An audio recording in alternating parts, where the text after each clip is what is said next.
Olá, muito bom dia, muito obrigado mais uma vez pela sua companhia. Está começando mais um programa Agronegócio e eu desejo a você muita paz e muita saúde. E no programa de hoje nós vamos falar do mercado do leite spot, aquele leite que é comercializado entre os laticínios.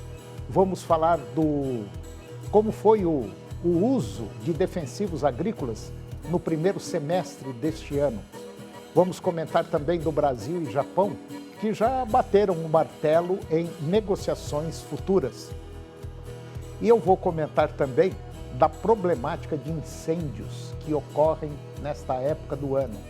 E vou conversar com João Vicente Pedreira, ele é gerente de estratégia e negócios da Lely Latam. E vamos falar do robô de ordenha Astronauta A5 Next. O programa Agronegócio já está no ar.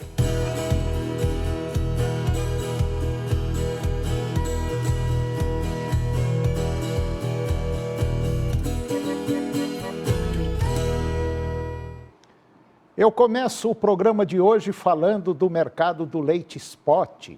Leite spot é aquele leite que um laticínio vende para outro laticínio.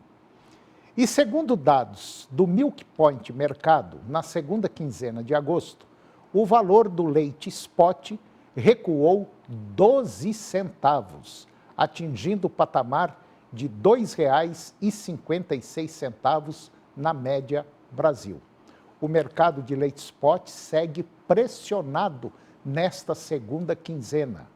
A combinação entre a desaceleração nas vendas das principais categorias de lácteos e a maior disponibilidade de matéria-prima, especialmente proveniente da região sul do país, o que ocasiona em menor interesse pelo produto e novas reduções nos preços. O leite spot, na primeira quinzena de setembro, caiu mais 8 centavos, fechando a média nacional em R$ 2,48, com a maior oferta de leite e vendas contidas de derivados. Nessa primeira quinzena de setembro, o mercado do leite spot manteve a tendência observada no levantamento anterior, porém com maior volume comercializado. O aumento da oferta de matéria-prima, sobretudo na região sul, aliado ao ritmo ainda moderado das vendas de alguns derivados, ampliou a disponibilidade de leite cru e resultou em novas quedas nos preços. De acordo com dados preliminares da pesquisa trimestral do leite do IBGE, a captação formal de leite no Brasil no segundo trimestre atingiu 6 bilhões e 500 milhões de litros, um aumento de 9,3% na média trimestral em relação ao mesmo período do ano passado. O resultado chama atenção, já que, historicamente, o segundo trimestre coincide com a entre-safra e tende a registrar retração na produção. Apesar do aumento ter sido modesto, de apenas 0,1%, esta foi a primeira vez desde o início da série histórica que o segundo trimestre apresentou crescimento frente ao anterior. No desempenho mensal, no segundo trimestre de 2025, a captação foi assim. A prévia indica que o primeiro semestre de 2025 registrou 12 bilhões 980 milhões de litros de leite, reforçando a tendência de crescimento observada desde o primeiro trimestre, apresentando crescimento de 6,2% em relação ao primeiro semestre de 2024. E agora você vai ver como foi o uso de defensivos agrícolas no primeiro semestre deste ano. O uso de defensivos agrícolas no Brasil registrou crescimento no primeiro semestre deste ano, com um aumento de 3,1% na área tratada, em comparação ao mesmo período do ano passado. A área total alcançou mais de 1 bilhão e 100 milhões de hectares tratados, conforme dados da pesquisa que foi realizada pela Cainitec Brasil. O pedido do Sindicato Nacional da Indústria de Produtos para Defesa Vegetal, o Sindiveg. E esse avanço, ele foi impulsionado principalmente pelo bom desempenho das culturas de safrinha ou a segunda safra, como algodão e milho, que foram semeadas no início do ano. Nestes dois cultivos, houve tanto crescimento da área plantada quanto de tecnologia, com aumentos nos números de aplicações, principalmente de inseticidas e fungicidas foliares.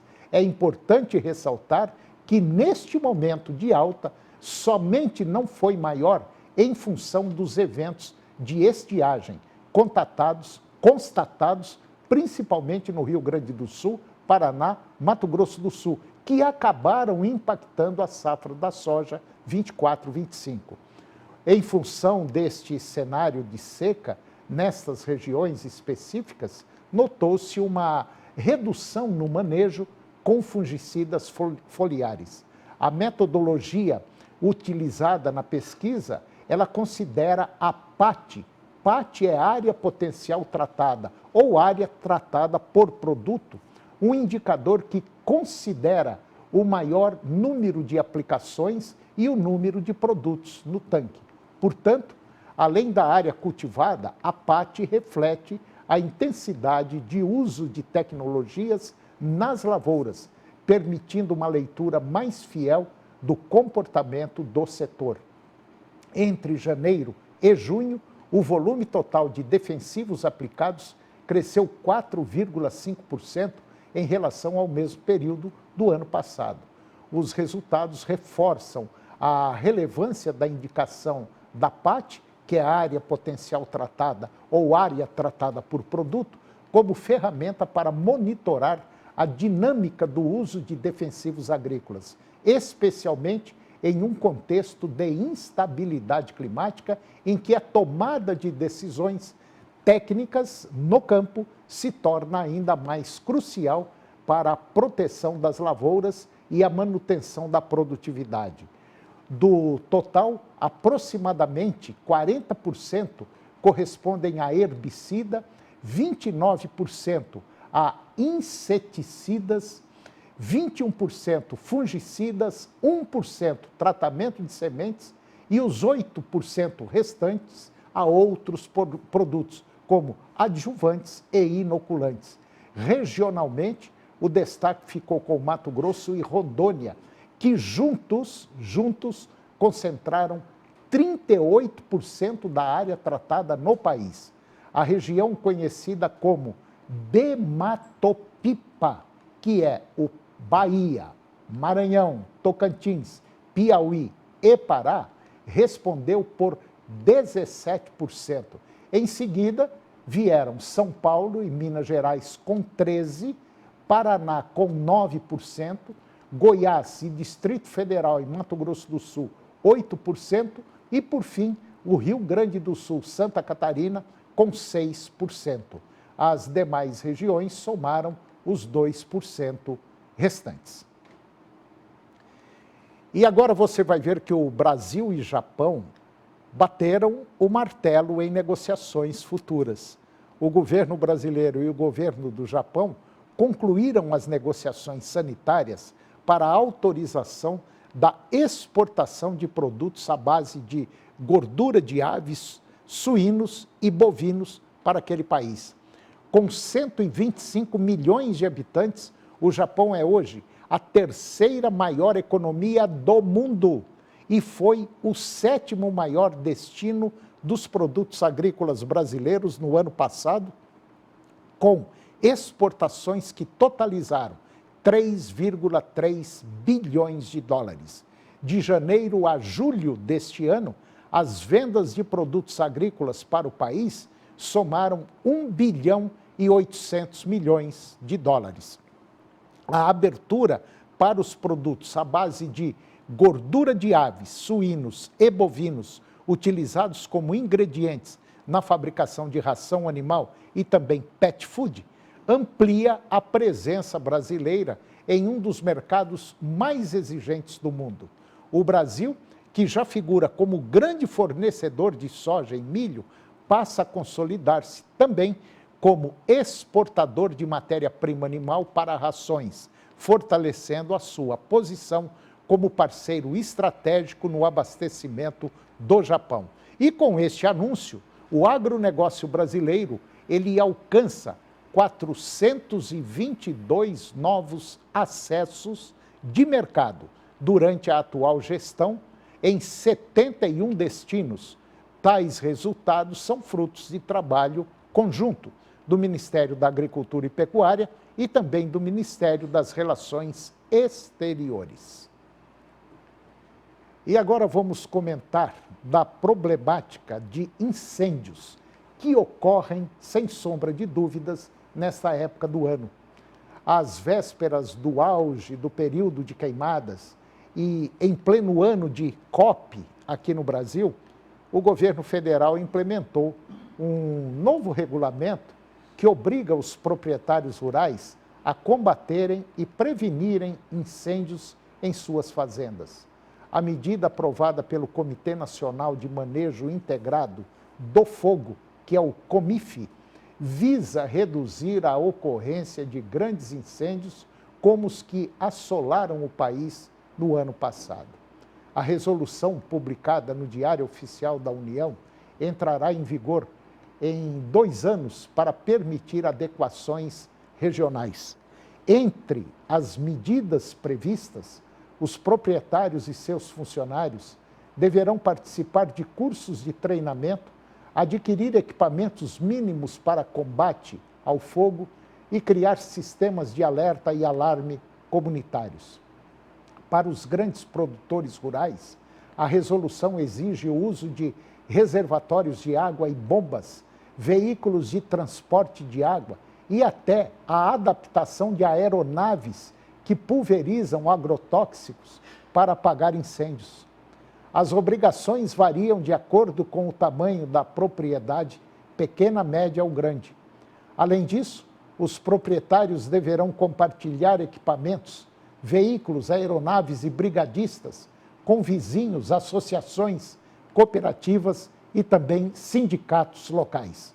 As obrigações precisam ser validadas por um plano de manejo integrado do fogo, que deve ser entregue aos órgãos competentes em seus respectivos estados e também municípios. A estratégia integra uma série de outras medidas do governo para controlar e se preparar melhor para as ocorrências de fogo que têm afetado diversos estados e regiões nos últimos anos. E agora vamos comentar um pouquinho do mercado do sorgo, que segue em crescimento aqui no Brasil. De acordo com a Companhia Nacional de Abastecimento, que é a CONAB, a produção de sorgo no Brasil chegou a 5.960.000 toneladas em 2024-2025, com crescimento de 34% em relação ao ciclo anterior. Esse avanço ele vem do aumento de 9,6% da área plantada, que chegou a 1.590.000 hectares, e também da melhora de 23% na produtividade média nacional, que alcançou 3.731 quilos por hectare. Essa realidade se reflete nos números da safra. O sorgo, antes visto apenas como alternativa de cultura, ela ganha, vamos dizer assim, espaço como uma atividade que gera lucros na segunda safra. Com menos exigência de água e boa adaptação às variações climáticas, a cultura ganha e também chama a atenção dos produtores, já que consegue manter boa produtividade, mesmo em plantio mais tardio, como após fevereiro. quando o milho costuma registrar quedas de rendimento, segundo dados da consultoria Celeris. Na prática, isso significa que o produtor tem mais segurança e previsibilidade na hora de fechar a safra. O sorgo mantém a produtividade mesmo quando plantado mais tarde e exige menos recursos hídricos, o que reduz o risco de perdas por condições climáticas desfavoráveis. Outro motivo do aumento da produção do sorgo é a sua valorização no mercado, com o aumento da competitividade para os produtores. A importância do sorgo é ainda maior com a crescente demanda por biocombustíveis. A recém-aprovada Lei dos Combustíveis do Futuro, ela deve incentivar investimentos no setor e aumentar a necessidade do sorgo e outros grãos. De acordo com a consultoria Celeris, nos próximos 10 anos, o consumo adicional de milho e sorgo para biocombustíveis deve exigir cerca de 22 milhões de toneladas e aproximadamente 2,6 milhões de novos hectares até 2034. E com esse potencial, confirma que o sorgo é um grão de importância crescente no Brasil, contribuindo para fortalecer a agricultura e a produção de energia, além de oferecer benefícios para toda a cadeia produtiva. E depois do intervalo, eu vou conversar com João Vicente Pedreira. Ele é gerente de estratégia e negócios da Lely Latam.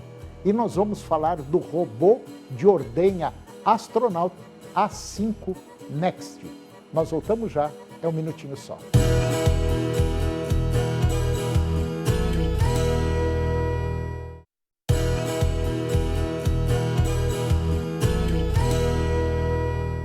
Nós estamos de volta e agora eu vou conversar com João Vicente Pedreira. O João Vicente Pedreira, ele é gerente de estratégia e negócios da Lely Latam. E nós vamos falar de alta tecnologia, nós vamos falar de um tema muito interessante, que é o uso de robôs para tirar leite. Ou seja, nós vamos falar do robô de ordenha, o Astronaut A5 Next. É uma altíssima tecnologia. João Vicente Pedreira, muito bom dia, muito obrigado pela sua companhia, é um prazer tê-lo aqui, tudo bem? Olá, Antônio, bom dia, obrigado a você por abrir mais esse espaço para que a gente possa conversar e assim contar um pouco mais do que existe mais moderno em termos de ordenha robotizada. Bom, nós já sabemos que é um caminho sem volta, a robotização está entrando em todos os setores e no setor leite não seria diferente. E hoje nós já sabemos que o Brasil já tem aí uma série de robôs trabalhando, principalmente na região sul do Brasil, né, onde ela é mais forte, independente de se é pequeno, médio ou grande produtor. E a Lely é considerada uma das principais empresas do mundo nessa tecnologia. E hoje nós vamos apresentar aí o Astronaut A5, né? Eu gostaria que você me falasse um pouquinho sobre ele. Isso, hoje nós, em junho, agora recentemente, na Holanda, nós reunimos em torno de 200 distribuidores que nós temos no mundo todo, né, para apresentar o lançamento do Lely Astronaut A5 Next. Ou seja, até então a gente tinha o A5, né, o modelo A5, que foi lançado em 2018. A empresa é a empresa que ela investe em pesquisa e desenvolvimento de produto, e ela, a partir de junho, né, depois de um período de validação, depois de um período de diferentes países, com 170 equipamentos foram a campo antes do lançamento de fato, né, o A5 Next ele pegou tudo que tem de bom do A5 e atuou em alguns pontos bastante específicos para que pudesse melhorar o que já era muito bom, né? Então, o equipamento nosso ele tem hoje um sistema operacional que a gente menciona, sistema operacional nível 2, que ele atua bastante forte na questão da seguridade, da questão da estabilidade, da questão da possibilidade de ajustes remotos, diagnóstico remoto do equipamento durante o seu funcionamento, Também ele vem com um modelo diferente do sistema de detecção de teto para que ocorra a acoplagem. Ele agora, além do laser que identifica a posição dos tetos no ubre, ele tem uma câmerazinha que ele faz a visualização do processo de acoplagem, ou seja, fazendo com que a primeira acoplagem seja certeira, ela seja confortável para o animal e, eventualmente, quando existe uma falha, ele possa corrigir na acoplagem seguinte. E também, um terceiro benefício que o Next apresentou, um filtro automático de leite, né? Um filtro que não necessariamente precisa de filtro de papel, ou seja, ele está sempre trabalhando de forma em conjunto e em comunicação com o robô, sem que haja necessidade. É uma membrana de inox, que ela limpa toda vez que o robô é limpado também, para que ele consiga, vamos dizer assim, manter a qualidade do leite, né? E por último, o lançamento é o relativo o robô, ele pode ser também trabalhado com brincos eletrônicos, né? Então, facilitando assim o processo de adoção da tecnologia com equipamento que não necessariamente ele precisa investir em coleiras, ele pode entrar com um brinco eletrônico normal que existe no mercado e depois ele eventualmente ele pode investir em brincos, em coleiras de monitoramento para que ele possa identificar cio, doenças e questões nutricionais. João Vicente, quando a gente fala em robô, aquele produtor, por exemplo, que tira aí seus 500, 600 litros de leite, 300 litros de leite, ele assusta. Ele vê um negócio desse, ele fala, meu Deus do céu, mas eu não dou conta nem de passar perto de um robô desse daí. Então, é uma coisa assim que dá o primeiro choque, o primeiro impacto. A ideia é que é um preço absurdo. Realmente, ele tem o seu valor, é claro. Agora, eu acredito que ele facilita muito, aumenta muito a qualidade do produto, do produtor, e, consequentemente, eu acho que ele se paga assim meio rápido, né? Sim, ele se paga, Antônio. A gente tem exemplos de produtor aí que eles têm toda a estrutura, em torno de 60, 70 vacas em ordenha, já o confinamento, coisas dessa natureza, e ele investe em robô e num prazo aí de 4 anos ele já pagou pelo aumento de produção, pela melhor saúde animal, pela melhor consumo de concentrado e, consequentemente, retorno em produção de leite. Então, o robô ele traz, além do benefício do produtor ter mais tempo para poder gerenciar, o benefício pessoal que a gente não consegue, vamos dizer assim, medir financeiramente, mas ele sente, né? Mas o equipamento, ele faz com que o produtor sinta que ele pode agora planejar. Então, esse produtor pequeno, de 500, como você comentou, esse produtor, às vezes, ele tem uma limitação de crescimento devido à questão de mão de obra, né? Então, a recomendação conheça os sistemas, os produtores que têm robô, que é um momento que, para quem está na atividade, a atividade é uma atividade de longo prazo, é importante conhecer o que existe de tecnologia e eles vão ver que, olha, se eu der um passinho mais à frente em termos de produção, em termos de vaca, ele consegue adquirir o robô, ele consegue ter uma longevidade. O equipamento desse dura 20 anos, entendeu? Então, e tem muito produtor que está há mais tempo do que isso na atividade, né? E a geração nova ela é atraída com esse tipo de tecnologia também. É verdade. João, só para a gente finalizar, hoje, se eu comprar um equipamento desse, por exemplo, eu falo, ó, eu tenho 50 vacas, eu quero robotizar a minha ordenha. A Lely dá toda a estrutura necessária e suficiente para o produtor. Sim, sim. A gente tem dentro da empresa um departamento que a gente chama de orientação à utilização dos sistemas de ordenha robotizado, que é uma sigla em inglês que a gente chama em FMS, né? Então, essas pessoas, eles têm todo o conhecimento na questão de orientação, o que ele deve priorizar, onde instalar, como é que vai ser o manejo nutricional, como é que vai ser a reprodução, como que ele vai ver as informações. Então, ela faz essa transição de uma maneira bastante segura que o produtor ele vai estar, vamos dizer assim, preocupado em realmente conseguir desempenhar mais e eventualmente crescer. Bom, você que está nos acompanhando, eu tenho certeza absoluta que deu uma mexida por dentro. Olha, faz o seguinte, procura conhecer esse equipamento, procura aí um distribuidor da Lely, entra no site da Lely e eu tenho certeza absoluta que vai mudar muita coisa, principalmente na cabeça. Quando a gente fala é caro, dá resultado, dá. Caro é tudo aquilo que você faz e não dá resultado. Esse não, esse apresenta realmente um resultado eficiente e aumenta a sua produção.